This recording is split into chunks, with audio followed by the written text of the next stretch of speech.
Good afternoon, everyone. We're just going to get started in a moment. We'll let everyone jump into the Zoom. We'll get started momentarily. Excited to welcome you here today for an exciting event around being a basketball parent hosted by the Warriors Youth Academy and Positive Coaching Alliance. So welcome. My name is Jeremy Goldberg. I'll be your host for this evening. I'm the president of a company called LeagueApps that is a technology partner with Golden State Warriors and specifically the Youth Academy. But for the purposes of tonight's conversation, I'm the point guard. I'm the Steph Curry today. I'll get my points in, but I'll also make sure that we're bringing the incredible panelists that we have today to bring a lively conversation about what it means to be a youth basketball parent and some of the amazing things that you can do right now at this moment in time. One of the things I think about is a lot of us have kids at any moment. My 4 and 2-year-old may run in. I know Coach Miles is facing a similar dilemma. And I feel like our kids are all going through online education. They're on Zoom. And so as parents, we get to go through this now. It feels like we're going back to school a little bit. But we're going to make this fun and interactive. And one of the things I've always been inspired about when I think about the Golden State Warriors is the phrase strength in numbers, right? And there's the power of community, the power of bringing people together. And what I'm excited about is the strength in numbers of the conversation we're having, not just the different perspectives we'll bring together for tonight's conversation, but the power of bringing together the broader community of people that are connected to the Golden State Warriors, especially as parents of participants that have been part of their camps and incredible programming. And when that community comes together and asks themselves how they can be even a better basketball parent and what they can use in this moment to deliver great basketball experiences to kids, even if it's at home, it's hopefully a gift that will allow them to enjoy the game of basketball even more. I think a lot at this moment about the Muhammad Ali quote, "Don't count the days, make the day count," right? And I think by making the days count, I think by being here, by bettering ourselves, I think that's a big part of the process. There's also the great John Wooden quote, which is it's what you learn after you know it all that counts. And I know for a lot of basketball parents, there's a lot that we think we know, but I think it's what you know after that point that I think there's a lot of benefit for. So with that, I'm excited to get tonight started. I'm gonna bring it over to the man who made tonight happen, Jeff Addiego from the Warriors Youth Academy. And Jeff, you've been part of the Warriors for a long period of time. And so maybe give us a little context about what the Warriors Youth Academy has done and what it's doing at this moment. And then we'll talk a little bit about tonight. Well, first off, thank you, Jeremy, for helping us out today. And thank you to LeagueApps for organizing this. We think it's a great platform for, both the Warriors and Positive Coaching Alliance to share some of our views on how to best support our kids during these, unprecedented times.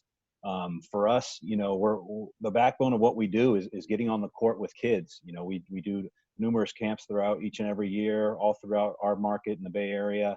And we kind of had that stripped away from us with things that are going on with the pandemic right now.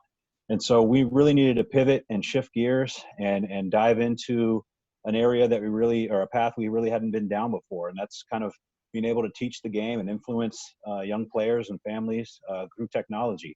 And so, we started a variety of different things. Our first thing that we kind of dipped our toe in the water with was our Instagram live workouts, which we do twice a week. Those are free. You follow us on Instagram at GSW Academy, and our staff is able to, put young players through 30-minute workouts twice a week, really, build up a great sweat and get a great workout in.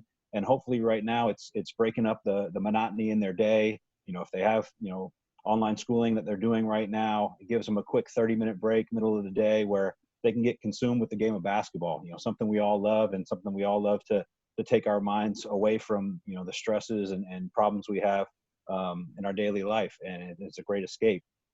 With that said, we also, started having some conversations with Positive Coaching Alliance and, some things we could do virtually to, impact the basketball landscape in the Bay Area and beyond.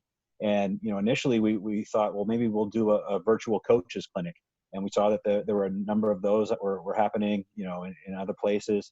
And as we got deeper into that conversation with Positive Coaching Alliance, we realized, maybe the audience that we should be directing our message to should be parents. Right now, parents not only have to deal with their everyday parenting duties, but now they're having to be teachers and in some cases even having to be coaches at home. So what can we do? What advice and tips can we give them to kind of help them with what they're doing at home to just be the best, most supportive parents for their kids, their young athletes, a lot of them basketball players, some of them playing other sports. So that was kind of the notion that kind of motivated us to get this going. And I'm just happy to see it come about. And Jeff, one of the things that's amazing about the Warriors is how well respected nationally they are for their youth programs. Of course, all the success on the court is one thing and in the community, but they're really the envy of the NBA when it comes to the incredible programming you're running. So I know you're iterating into this virtual camp model this summer, and you're legendary for your camps. So maybe give us a little bit more glimpse about what the camps would entail and what that looks like. Yeah, we've been fortunate to, over the last 20 years, to build up the largest camp program in the NBA. And, like I said, as we kind of were stripped of the opportunity of getting on the court with the kids this summer, we really wanted to figure out, what was the best avenue for us to stay engaged with these campers, keep them healthy and active, keep them in love with the game of basketball. And so just yesterday, we announced the launch of our virtual camps. We're rolling out with 3 week-long camps during the month of June right now. It'll be a 5-day session for each one of those, 75-minute workouts each day.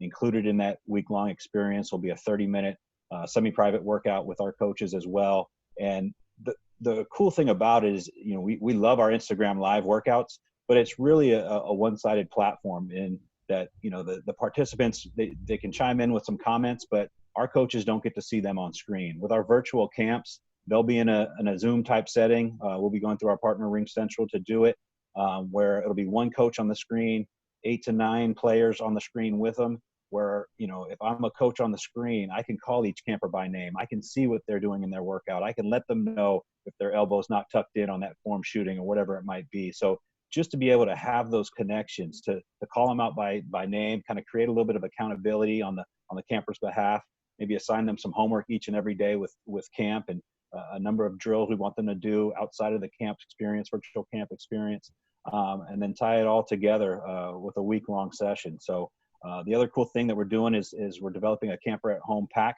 where, a few days before your camp starts, you're going to get a package in the mail from the Warriors that's going to have your camp jersey that you would have gotten if you came to one of our physical sessions, and also some other things that are going to help you execute some of the workouts that we're going to be doing over the course of the week. So, I think we'll even be lucky enough to have a few guest appearances. We might see somebody like Coach Aaron Miles popping in and talking to our campers one day during one of those sessions. But that's kind of the unique that thing that we can do with our programming is, having that ability to incorporate current and former players, current and former coaches, just to kind of tie it all back into the Warriors. Because, ultimately, we want them to deepen that love and passion for the game of basketball. If they end up being stronger Golden State Warrior fans at the end of it, it's just gravy on top. Awesome. Well, I know that you again continue to lead the way and innovate, and you're so committed on delivering great experiences for kids and families. So there's a great Forbes article that recently came out, not to make you blush, but that talked all about your great work. We'll make sure we share that in the chat tool so people can see that and take a lot of pride in all the great work that the Warriors are doing. And thanks, Jeff, for inspiring tonight. And again, really being one of the first NBA teams to think about this kind of online parent education, which we'll get into now. So thanks, Jeff. And I'm excited now to bring in the panel just to set expectations for what tonight's conversation is about, today's conversation is about.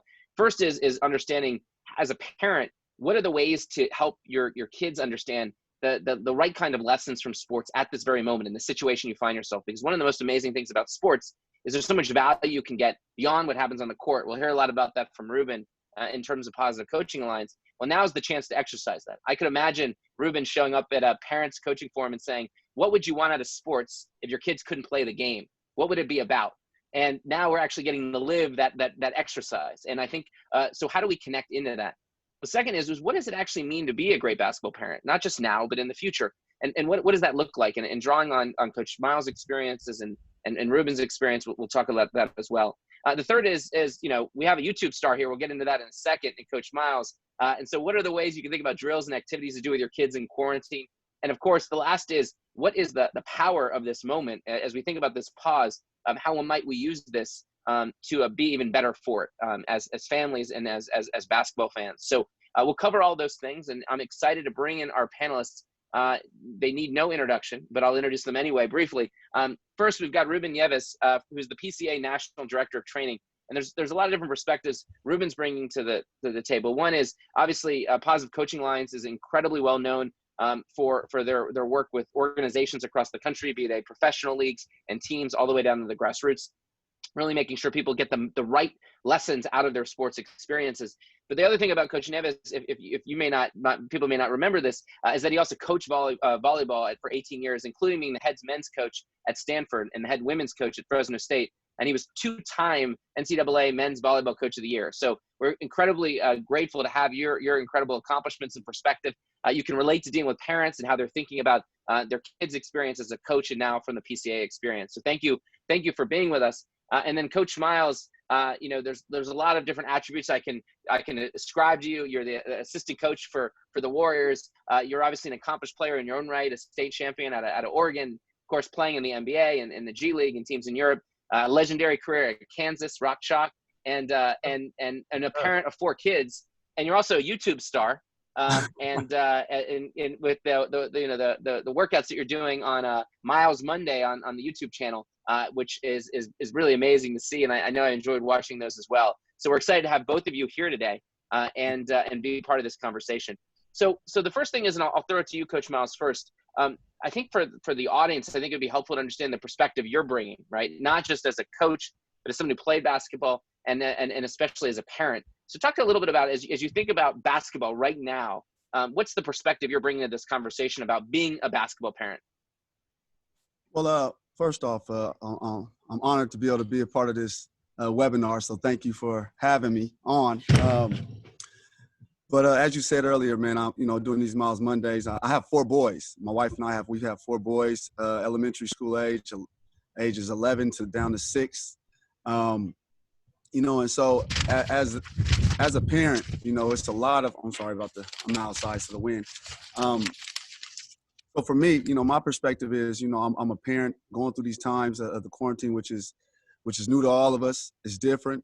But then also, having the experience of being a former basketball player, now coaching the game, understanding how to relate to the kids on that level, and just showing them different things here and there. And Ruben, you maybe give a little bit more context about PCA. What does it do, and specifically, how do you work with parents? Yeah, Positive Coaching Alliance since 1998, since our founding, we've been working with youth sports organizations, schools around the country to help make the sports experience as positive, productive, as healthy as it can be for everybody involved. Certainly the kids themselves, but doggone it, coaches deserve, the vast majority of people coaching sports in this country are volunteers. And, so gosh, the coaches ought to have a great experience. We want the referees, bless their hearts. We want them to have a good experience. And so we do that. And one of the ways we do that is through what we call a local partnership. And we help the organization with their culture shaping. We do a lot of, for 22 years, we did a lot of in-person workshops where, we explored what people wanted to get out of sports and how they could accomplish that. And now we, like the Warriors, we've pivoted to virtual video workshops, but we're still having that same impact, but in a different way. That's great. One thing I want to start with is, and what I like about the kind of the Positive Coaching Alliance framework is you talk a lot about understanding your goals. Why, as a parent, what are your goals? And for your kids, what are your goals? And I think that's a good place to start the conversation, is to understand, what does that mean? And how do we think about what sports can offer us beyond what's on the court? Yeah, Jeremy, in our parent workshops, that's one of the first things we invite parents to do is reflect on what, as a parent, they want their child to get out of playing basketball. And over, parents tell us we want them to learn how to deal with defeat. We want them to learn the correlation between hard work and results. We want them to learn respect for officials. We want them to learn about team. They tell us all these good things. And yet, when I go watch those same parents at the game, Aaron's laugh. When I go watch those same parents at the games, there's a disconnect. They wanted their kid to learn respect for the officials, and as soon as the official made a questionable call, mom and dad are yelling at the referee. They want their kids to learn teamwork, and yet they're telling to their, yelling out to their kids, shoot, don't pass, you shoot. So, one great lesson right off the bat for someone who wants to be a great sports parent is to know what your goals are, and then always think about, in the back of your mind, always have those goals in mind when you're at the gym, when you're driving your child home from practice. And make sure, try really hard. It's not easy, it's a challenge, but try hard to make your words and behavior match those values, those goals that you have for your child in the experience. It's a neat concept. I think back to growing up in Dallas, my dad, I think, must have set the goals of, he was a doctor, he was busy, and he wanted to be a coach. And part of his goal was to be able to bond with me and spend time with me through that. So he succeeded in that he was our coach. He wasn't all that good of a coach because he didn't have much time, and he wasn't trained, didn't go through PCA training. He's probably run a technology company in sports and never quite made it to Aaron's level. But it's interesting to think about what do you want out of it and how you ultimately use that as a filter to kind of dictate your actions. Coach Miles, one of the things I can't help but think about is we talk about all the things that you get from sports, and resiliency is one, how you overcome adversity, how you're part of a team. And it seems like a lot of those skills are skills that are important right now when we're going through such a crazy experience that is challenging all of us, especially our kids. So talk a little bit about what you personally have gotten out of sports, and how you think about those lessons when it comes to kind of what your kids can take out of it, even if they can't play in leagues and tournaments and games right now. Well, for one of the things I've always said is that basketball, that round orange leather ball, has taken me across the globe. Literally, I've played professionally over in Greece, Russia, France, and in a number of different places, and obviously in the States. And I think that's the one thing it does. It gives you a chance to see the world and be exposed to it. And from a kid standpoint, opportunity to go to different tournaments. You're still traveling, you're still doing things. Being a part of a team, and understanding it ain't about me, it's about the we. That's important for me. And the real thing that I really appreciate about the game of basketball and sports in general is how it brings people together. I think it unites us. So many of us have different upbringings, different backgrounds, and so forth. But that's one thing that we all have in common is that love for the sport of basketball or whatever sport that may be. And it brings you back to a table in which you can have dialogue, not only about the sport, but now you develop friendships where you can get to learn about another person's upbringing and their culture, and vice versa. Is there a particular moment you can think about in your career playing basketball that taught you a lesson that stuck with you that you now try to impart, and the people that you're working with as a coach or as a parent? I'm gonna say this, I grew up in a predominantly African American community, and then I actually going into my freshman year, there was a squad, an AAU team that was put together, that was more predominantly, white, and so this was my first interaction for the most part in that regard, and so you don't know what to expect, obviously because you got different upbringings, different backgrounds, cultures, and so forth. But the more you got, the more we was around each other, we built this bond, and that was really good for me, and to go and see a different perspective on living in different ways things were done were important for me, man. It was good to see just a different perspective, in life. When you're accustomed to doing things one way, to understand that there's more than one way to skin a cat, so to speak.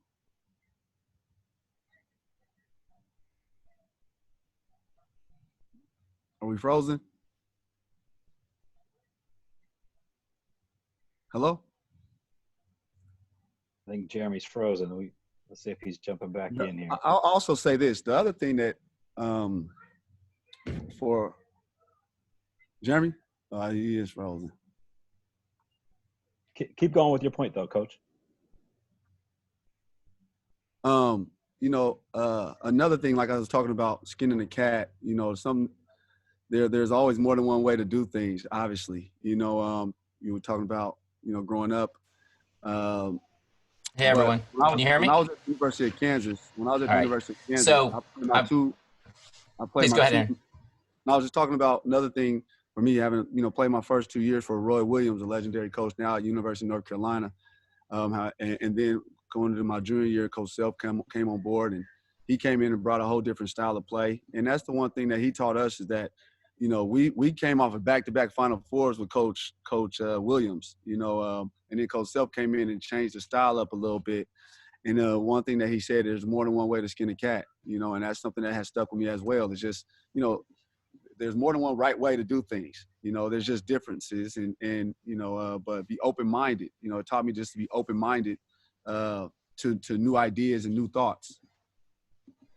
So, Coach Ruben, talk to me about what you think it means to be, what's the role of a basketball parent? When we talk about basketball parent, what does that mean to you? Big question.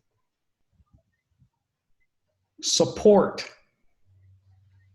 Okay, and now, okay, what does that look like? What, you know, some parents think they're supporting and being helpful and, you know, but support. You know, we talked about parents' goals earlier, Jeremy. Well, your kids have their own reasons for playing basketball. And you know what? Their reasons might be different than the reason mom and dad are driving them to the game. And that's okay. It's you know, a kid is going to have a different perspective on things than an adult. And so your kid might dream of being a Golden State Warrior one day. Okay. And it's fine to have that dream. It's fine to even turn it into a goal and an action plan. And as a parent, we want to support our kids' goals and dreams within reason. You know, we're not going to mortgage the house. You know, you know, we're not going to take unreasonable risks and chances. But so we want to support without smothering. Okay. You've heard the term helicopter parent. You've heard the term, there's a new term called bulldozer parent. The parent that, you know, drives the tractor in front of the kid and clears out all the challenges and obstacles, you know, make sure that their kid succeeds. Yeah, well, you know, your kid might succeed temporarily if there's no challenges. That's not a good way for the long term. So, Jeremy, I'd sum it up. You know, I could say a lot about, but I'd sum it up by the role of the parent is to support without smothering. That's great. And Coach Miles, you have a personal experience here. What do you think of your role as a parent, and what does it mean to be a great basketball parent? What does that mean to you? There you go. Like you said, the biggest thing is just the support. You know, I know a lot of times as parents, you know, we want our kids to do the best and be the best and so forth. So we put a lot of pressure on them to do those things. And the one thing that I try to tell my kids is that no matter what, as long as you compete and you try, give your best, I'm gonna be okay with it. I'm personally gonna be okay with it. However, if I see you out there lollygagging, joking around, playing around, and not taking it, you know, if the coach is talking to you, if you're not being respectful, giving them eye contact, things of that nature, then I'm gonna have a problem. But I want you to have fun, but I want you to take it, you know, I want you to have fun, but at the same time, I want you to, you know, be serious with it. So if you're gonna play. You know, but again, it goes back to what Ruben said is in terms of, you know, what are your goals? So my kids are young, so a lot of it is just to play and be with their friends. But then you hear them talk about, man, I would love to be in the NBA. I would love to go to college. I want to play. And so if that's the case, it's like, well, if that's the case, son, then these are some things that you want to make sure you're doing. And the biggest thing is develop the fundamental of being coachable, you know, being able to pay attention and listen to your coach while he's giving instructions. You know, being a great teammate, those different type of things is the things that I kind of like to judge my, or I hate to say judge, but yeah, you know, look for in my kids, you know, when they're out there on the court or on the field. You must have an interesting perspective as you sit there and you have parents that are yelling at a coach or giving feedback to a coach, and you're like, I'm a coach and I may not be saying anything. So what is it that you observe about how other parents are handling it? And what advice and perspective would you give to them about the best way to be constructive and give feedback, especially because, you know, I imagine even compared to some of the coaches that are coaching your kids, you have a lot of experience, but you're not jumping in there to draw the plays. So this is the funny thing. Like for me, you know, my kids play for a number of different places since we've moved around. And I sit in the stands and I'm observant, you know, and my thing is always, I know sometimes the coaches may feel a certain type of way as I am a professional coach. So they may be, you know, worried or whatever. And I just I tell them from the onset, man, you know, I want them to learn the fundamentals, basics. I'll let you do your thing or whatever. and I'm here to support you. You know, now the reality of it is some of these coaches, I just I very much appreciate these coaches because they volunteer their time to be with my kids. And that's the one thing I appreciate out of them, that they take their time out their day and away from their families and so forth to be with my kids. And so I appreciate that. And I let them know that. And I also let them know, man, if I'm available, if you would like for me to help you and help out, then I'll be your assistant, you know, because I think a lot of times, you know, we criticize the coaches and talk about them, but then we just go back home and do the same thing. We're not trying to help them, you know. So I never bash the coach in front of my kids, and I'm always supportive and just try to, if I'm available, if you would like for me to help, I will help, you know. And that's just how I do as a supporter, you know, because the reality of it is, you know, to be frank with you, is so many parents out there that wants their kids to be something that they weren't, you know, and that's something that I see a lot, you know, and so it is finding a balance of pushing your kids, but also sitting back and letting the coach do his job is being supportive as well.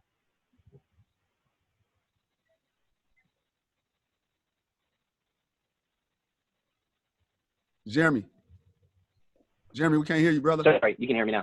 Okay. Can you hear me now? Navigating all kinds of technical difficulties. We got this. So let's try again. What I see, Ruben, is that if I'm a parent, and as Coach Miles was saying, you know, you've got to figure out what your role is, right? And as he was saying, my role is not as the coach. I can be a resource, but that's not my role. So I'm curious, from your perspective, what is your, when you think about that idea of the goals that you have as a parent, and you're using that to filter your actions, let's say that your goal is, I want my kid to be a professional basketball player because I wasn't one, right? Is that, you know, are you allowed to have those actions that are consistent with it? Like, what are the ways, like, if the goal is to actually make my child get a college scholarship, whatever it may be, what is the way to work within that context? Or is that the wrong frame? Is that not the right goal that they should be thinking? You know, I always get a little nervous because we do have in our workshops, some parents say, yeah, my goal is to get my kid a Division I scholarship. You know, it makes me a little nervous. However, you know, I think that can be a goal if you pursue that goal with perspective. Okay. So hey, my son who's 24 years old now, if he had become a professional athlete, I would have been not only okay with it, I've been thrilled, you know. But parents, we got to look at it with perspective. Aaron's in the 1%, and maybe in the, you know, a smaller fraction of that, of kids playing sports that are eventually going to make it to the pros. And so, you know, if my goal is for my child to be a professional athlete, okay, that's my goal. But I've got a backup plan too. I've got another goal. If my goal is for my kid to get a college scholarship because I value education, well, I got a backup plan in case that college scholarship doesn't come through. I've got a savings account. I figured out how to apply for financial aid. I'm making sure that the grades are good, because, or, you know, supporting the grades, because that's another path. You know, there's other paths. So that's how I would approach that question, Jeremy. Yeah, one of the things I think is amazing is if you think about the value of sports. I think they just came out with another the Fortune 500 list, and there were more women CEOs on that list than ever before. The most highly correlated statistic, for example, for a woman in a leadership position is whether they played team sports at the high school or collegiate level, right? And you can see that correlation with leadership. I think about the kinds of individuals that are going to succeed in the world that we have. It's kids that are learning the right kind of lessons about teamwork, right? And about communication, around collaboration, about handling adversity, like your technology not working when you're hosting an event. Like, these are all things that you kind of get from sports. Ruben, Jeremy, here is, Jeremy, could I add one thing? Actually, a couple quick things. You know, it's one thing to make it to the high school level and make the varsity team in high school. It's a whole other thing to make it to the profession, you know, the filtering, you know, percentages. And then the other thing about a parent whose goal is for their child to play at a really high level, the other caution we give parents is, boy, imagine being an 8-year-old. Aaron, who's that with you there? Next to you? What's his name? Hey, this is the 8-year-old, actually.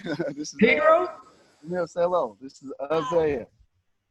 This is Isaiah, my 8-year-old, second grade. Isaiah. Okay, so imagine Isaiah getting the impression as an 8-year-old, wow, mom and dad hope that I become a pro.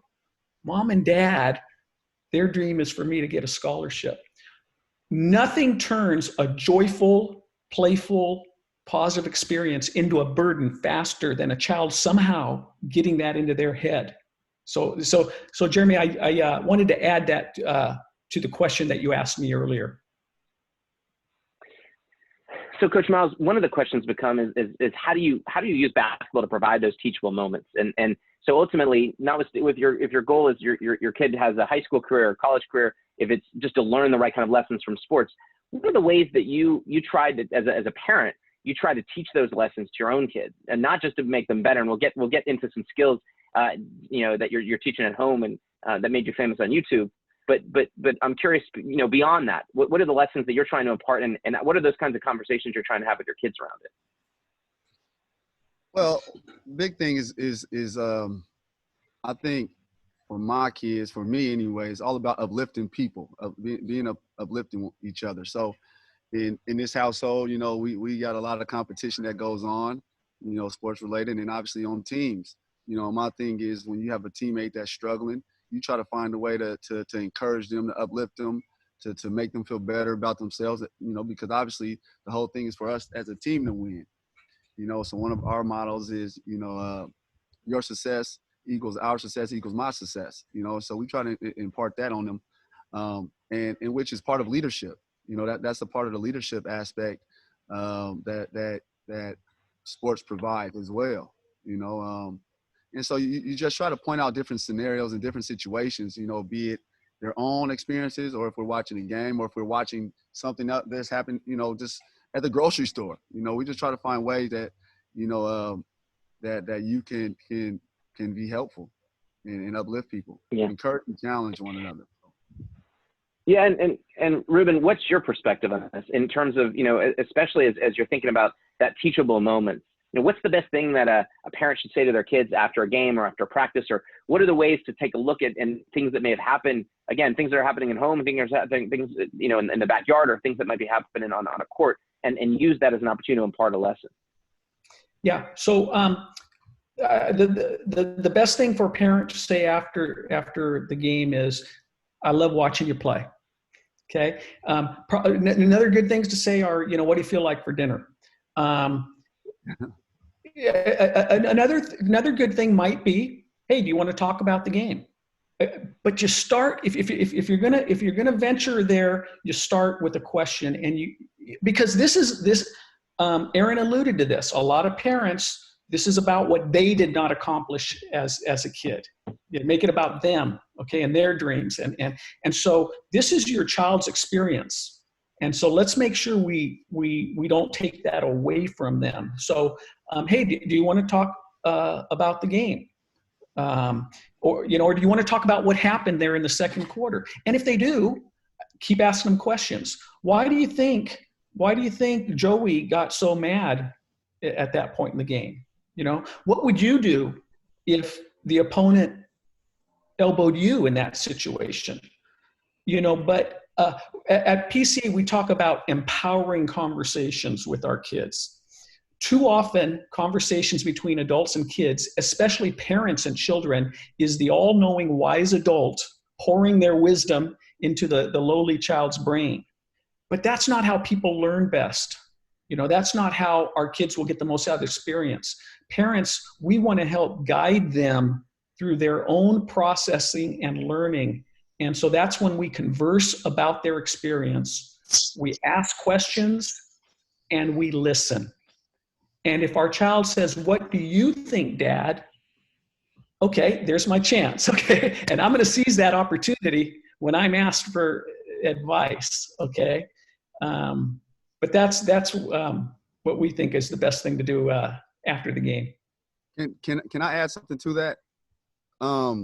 It's funny, man. I had a conversation. So one of our first Miles Mondays, we did Tim Hardaway, the UTEP two-step. He played for the Golden State Warriors for some years, a legend. And so afterwards, I had a conversation with him in which he talked about his son, raising his son. He has a son now that plays for the Dallas Mavericks, Tim Hardaway Jr.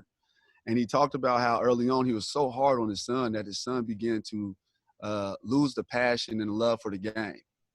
And then he said it was until he stepped back and just said, you know what, son? He told his son, I'm going to step back and let you just play and do you. I'm not going to critique you. I'm not going to do anything. But if you want to talk about it, I'm here for you. And he said that's when he saw his son's love for the game grow, and he saw his son start coming to him, asking him more questions and wanting to know his opinions and thoughts. You know, so it's interesting hearing you say those things. Because as a parent, I mean, sometimes I can't lie. I get in that same mode, you know, where I'm talking down on the kids, you know, opposed to having that back and forth dialogue and letting them hear what their perspectives is. So it was good for me to hear that from Tim, as well as, you know, hearing it now from you.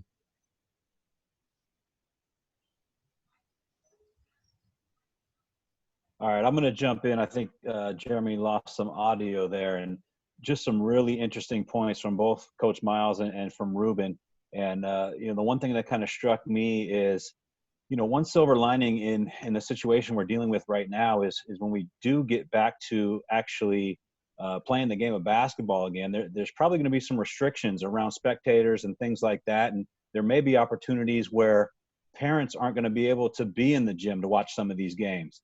And I'm interested to hear both of your perspectives on what you think the child is going to experience in terms of their joy for the game and how they're able to play that game without maybe having a parent in their ear from the sidelines and being able to focus on the game at hand and maybe the instruction that the coaches are giving them. Feel free to jump in, either Ruben or Aaron on that one. Aaron, you want to start? You can go. Go ahead. Okay. Yeah. You know, quite honestly, Jeff, if the parents can't be at the games, I think that the vast majority of kids are going to enjoy the experience at least as much as they did before. And in some cases, they're going to enjoy it a lot more. You know, kids don't need mom and dad at every game. You know, I didn't play sports the way Aaron did, but I loved it. And my parents came to 1 or 2 games a year. And it was cool when they were able to get there to the game, and they were into it. And but they drove me to every game. They bought me tennis shoes so I could play, you know, but they didn't feel that they had to be there watching over. And I'm telling you, I don't think anyone enjoyed youth sports more than me just because their dad or mom was at the game every time. So, you know, we at PCA, we do think that the role of the parent is to reinforce the life lessons that the sport and that the child's coach is trying to teach them. You know, so there could be a little bit of a missed opportunity there. Like you know, if you didn't see what happened in the game, you might not know the questions to ask your child afterwards. But on the other hand, on the flip side, the fact that you were there makes it a lot easier for you to ask, you know? And you know, you don't start by saying who won. You know, you don't start by saying how many points did you score? You know, what was the favorite part of the game? You know, what did you admire about the opponent? What did coach emphasize? What does coach want you to remember from today's game? You know? So I think those are some of the things that might happen, Jeff. Well, I'm going to say, go ahead, Coach Moss. I was going to say, I'm going to have to work on that because my first question is always, hey, who won? I ain't even going to lie to you. Yeah, I know. It's, you know, but the important thing is, you know, like I said, man, how did you play? How did your team play together and so forth? One of the interesting things for me is if parents can't be in there, then there's so many kids that I see whatever move they make, shoot the basketball, whatever happens on the court, they're always looking up in the stands for their parents' approval or disapproval. And so it's going to be interesting because now the kids don't have that. So now they'll be able to play more freely, and then they'll be listening to the coach a lot more than listening to their parents. That's one of the things. Now, I would be a little disappointed because I can't be in there because I love to be there to support and watch my kids play, you know, but it is what it is. Hopefully for them to understand that, you know, mommy and daddy ain't going to be there, be able to be everywhere with you every moment. And so for them to understand that, nah, you got to grow up a little bit. You got to grow up a little bit. Well, you know, Aaron, How many times have you been to your child's classroom and sat in with them during a school day? Right. I'm guessing it's not very many. Not Okay, as many as maybe, I like. maybe, okay, you know, and so why do we as parents feel like we got to be at every game, we got to be at every practice, when something that we know is even more important? More valuable. Yeah, absolutely. You know, school, we step back, you know, and, you know, we do a much better job of stepping back, letting the teacher teach our child, you know, but for sports, for some reason, oftentimes we gotta be there, you know?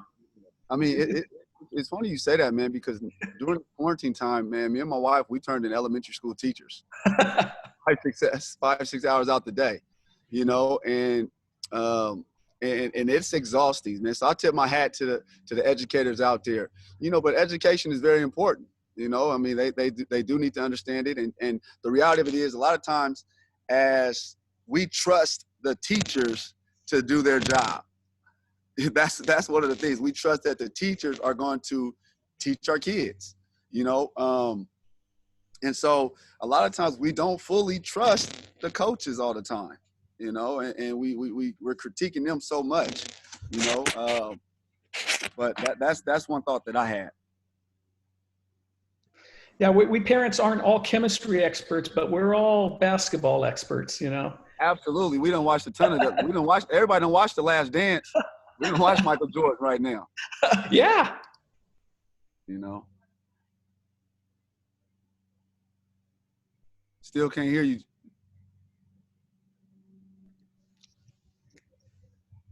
Jeremy, we can't hear you. I wonder if Jeremy can chat in questions over to you, Jeff, or even to us. He could even chat in the questions to us if the audio isn't working. I will say this, like, for any coaches that's out there, I would say, you know, it's funny because right now, like I say, during this quarantine, working with my kids in doing their schoolwork and things, you realize you got 4 kids come from the same household, mother and father, so forth, but 4 different personalities and 4 different learning ways of learning, right? And so you got to figure out as a coach, you know, for any coaches that's listening, like, how do I get through to this kid? I might have to, my method may be different to this kid than it is to this kid. You know what I mean? So to understand those different dynamics is very critical, I think, in terms of maximizing the potential of the child, you know, and that's also when you're dealing with their schoolwork, you know, it goes hand in hand for me. You know, I've drawn so many different parallels from, you know, raising my boys with my wife and coaching basketball. There's so many parallels that I see within it. Aaron, you know, you talked about the coaches and you know, the tough job they have with 12 different individuals, and you talked about the 4 different learning styles you have in your home or your school right now, right? Well, they got a team of 12 different learning styles. Your football team, you got 50, you know, and we got to appreciate what they're doing. Earlier, Jeremy asked about the role of the parents, and I said support, and I answered mostly from the standpoint of supporting your child. Well, another thing you can do is support that coach. Absolutely. Support that coach and appreciate that coach. And they're not going to be perfect, and they're not supposed to be perfect. They're not. If they were perfect, you know where they'd be coaching? Steve Kerr would be out of a job, and they'd be coaching.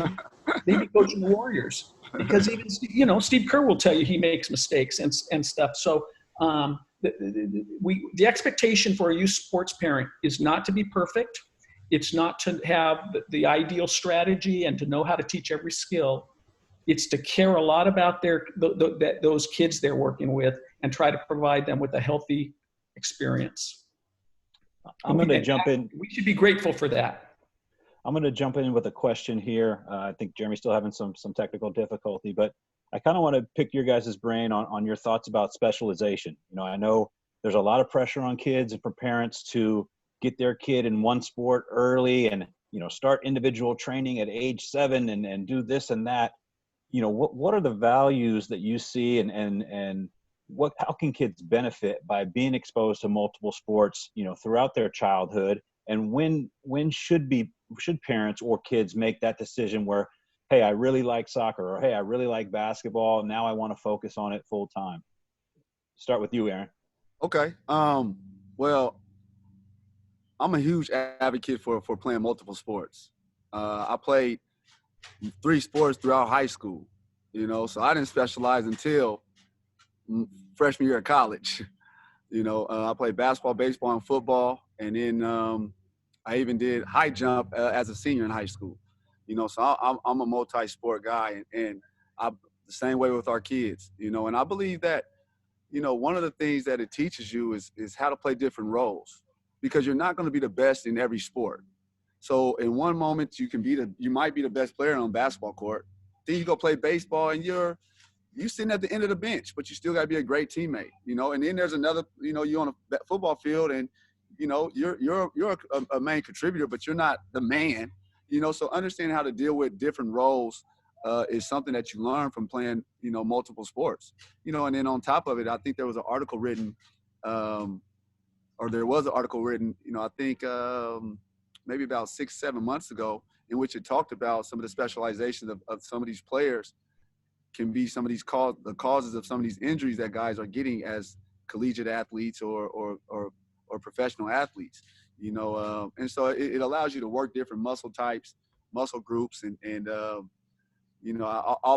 my father used to always talk about, man, playing baseball worked on your hand-eye coordination, the football worked on the toughness, and so forth. So I think it all works together. And Ruben, before you jump in there, does Aaron Miles work for PCA? I mean, I think what he just talked about right there is right along the lines of what you guys preach. Well, absolutely. I mean, he hit all, there's so many reasons that playing multiple sports is great, and Aaron hit on a ton of them. Quite honestly, I would want my kids around Coach Aaron. I would want my kids around Coach Aaron. You're quite an impressive young coach, Aaron, and parent. So all the research says that playing multiple sports as long as you can is better. It's healthier. All the stories and anecdotes, virtually all of them, are like Aaron's. I bet you there are way more NBA players that played multiple sports in high school than specialized in one. I don't know that for a fact, but from everything I've heard and read, I would sure guess that.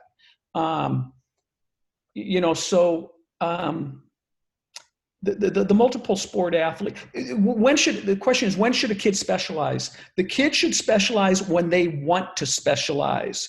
Okay, so if you've got a 6th grader and all they want to do is play basketball and they're not interested in football or piano or whatever, okay, they're going to be a basketball specialist. But it should be their decision, not the coach's decision, not mom and dad's decision. And if a kid wants to play 3 sports as a senior in high school, doggone it, coaches shouldn't be fighting over that athlete. When the kid wants to specialize, and in Aaron's case, it was his freshman year in college, that's the right time, because that's when Aaron wanted to specialize in basketball. Yeah, can you guys hear me now? There we go. All right. Well, I feel like, thank you, Jeff, for picking me up. It's a lot of teamwork, subbing in and out. But Coach Miles, you're now this YouTube star. You're doing all these great workouts, Miles Mondays. What have you learned about those workouts? What advice would you give for parents about the kinds of things they could be doing at home? And as important, there's a great question coming in, which is, how do you then get them to get used to their other coach when they get back on their court? So how do you think about what you're doing at home, and how does that complement maybe what actually happens when they're back within their formal organizations? Well, it's tough. I mean, it's tough. It's not easy because I think there's a question in there talk about how to get your kid off of playing 2K, and all the video games. My kids do the same thing, and it's to your point, like you sometimes you got to force them to go outside or get off that game. Whether you ain't got to go play, but go do something else. You might want to go draw. If you want to go draw, you go draw. You go ride your bike. Or you could go out there and play a fun game. And so that's something that I'm constantly, trying to get them to understand. It ain't always about basketball and playing. Now, if you want to get into it, to get on that court, I think try to make it as fun as possible. I know we're blessed with six people in our family. So we play some 3-on-3 basketball out there. We play some 1-on-1s, 2-on-2s, and have some competitions. And it's fun in that regard. One of the things that I've always did with my kids is play pig with them, or like a horse game, but we just did 3-letter pig, in which, to try to get them to work on certain things, I would do a move in which now they got to try to emulate it. And because of that, it becomes fun. It ain't like it's structured teaching. Please. And sorry about that. And then the other thing that I've tried to do was, see, here we go. It's not gonna be good.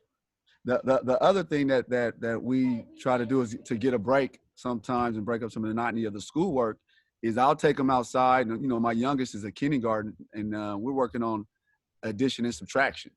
And so we'll go outside and I'll say, hey, you're getting 10 shots, right? And we'll have the little chalk, write 10 down.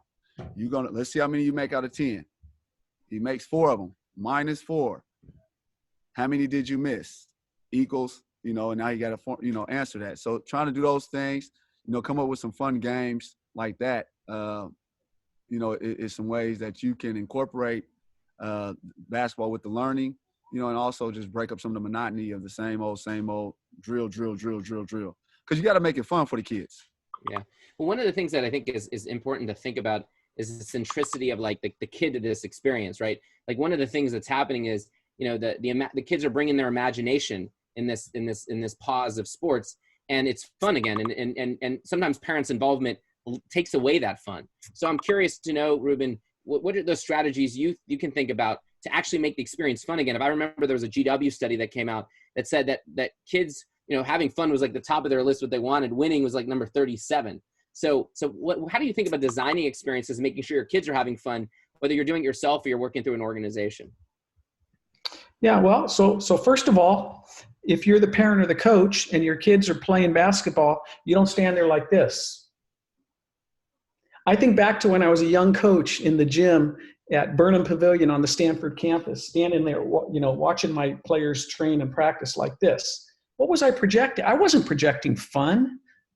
The Warriors talk about joy, one of the values. I wasn't projecting joy. Coach Bill Walsh, Bill Walsh, the legendary American American football coach, he talked about this as the position of judgment. It wasn't the position of support. It wasn't. I like what Aaron said about playing with your kids. From the parent perspective, play with them. As a coach, Aaron said it, be careful about drill. Kids love basketball because they like to play basketball. They don't love basketball because they do drills, and of course the great ones will do the drills, but let them play, let them enjoy the game. And as an adult around the experience, project joy. Do you think, Ruben, that, I think there's a great question coming in about, the challenge is a lot of organizations that are out there are catering towards winning, right? And not necessarily towards development. So ultimately, if you're an organization out there, right, you're trying to, or coach, and you're saying, hey, we're about more than winning, we're trying to do these other things, that can be challenging. So what advice do you have for how parents can find the right organization for them that values the same thing that they're about? What are the questions they should be asking, whether it's as they're evaluating, obviously, all the great programs the Warriors has or other Bay Area programs? Yeah, that's a great question. And by the way, PCA is not anti-competition and winning. In fact, we talk about a positive coach as a double goal coach, and their first goal is to strive to win. Okay, first goal is it's sports, you try to win. But they have a second goal, and it's often the more important goal, and that is teaching life lessons through sports. So, as a parent, the first thing I do is I'd go on the website and I'd look at the mission statement of the organization. What does it say? And does that match what you're looking for? Okay, so if you want your kid to learn teamwork and respect and, life lessons, and you go on a mission statement, and the mission statement's talking about, we sent these 3 players to Division I, and this one's a pro. And our goal is to make AAU nationals every year. Well, that night, again, does it match your goals?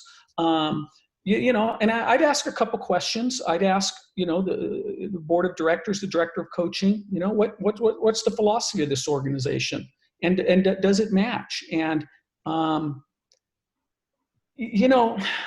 the ideal sports experience for kids is where they win and they lose. The ideal sports experience, developmental experience, is not to win. I mean, we want them to experience win. But you don't get the full experience if you never lose. you get an experience, but you don't get the full experience. And the same is true if you never win. You don't get the full experience. So, I would look at the philosophy of the organization. Can they state it clearly, and does it match what you're looking for? That's what I would recommend parents. It's a shame that it's often easier to figure out what a good restaurant is than a good organization is in terms of the information that's out there. You might ask them, are you partners with Positive Coaching Alliance? What kind of training do you provide your coaches? Right. Yeah, I think there's that. And I think the other thing is that's one of the benefits of being part of the Warriors program, right? Is, it's a values-based organization, and you can kind of, what you're getting in that situation. Coach Miles, a couple last questions for you, which is, one, what's the best way to motivate kids, especially if, you're talking about the video games, your kids may be passive, you're trying to do virtual home drills and workouts, especially in this period of pause. What's your secret to kind of motivating and get the most out of them? And any tips you can provide? I mean, hopefully y'all can't hear that, a little crying in the background.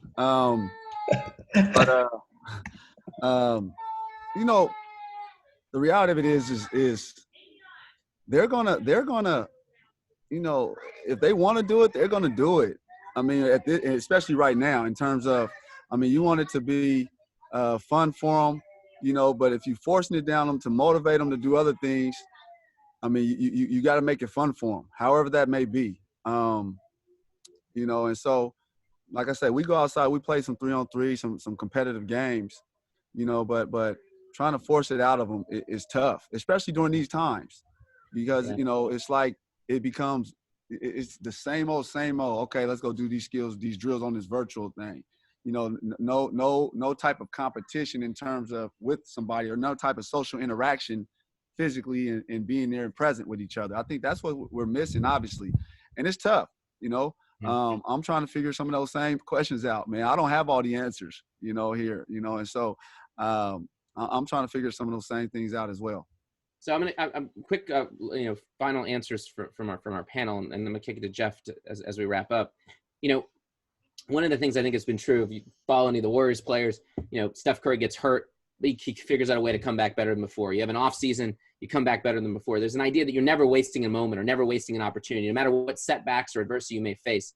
So when you think about the pause we're in as we're experiencing this unprecedented thing, Coach Miles, what's the one thing that you think that may have changed you as a parent, as a basketball parent? Is there something that you think a little bit about that you've experienced, you've done, that will carry with you as you think about, hopefully a return back to a kind of a new normal?